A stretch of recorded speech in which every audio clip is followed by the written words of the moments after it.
নমস্কার, আমি সুতপা। আজ বানিয়েছি লাল শাক। তার জন্য প্রথমে নিয়েছি বাদাম আমি শুকনো কড়াইয়ে নাড়াচাড়া করে লাল করে ফ্রাই করে তুলে রেখেছি।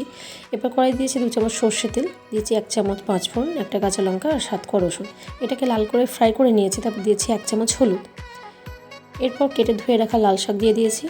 খুব ভালো মতো ঢাকা দিয়ে আমি এটাকে 2 মিনিট রেখেছি নরম হওয়ার জন্য।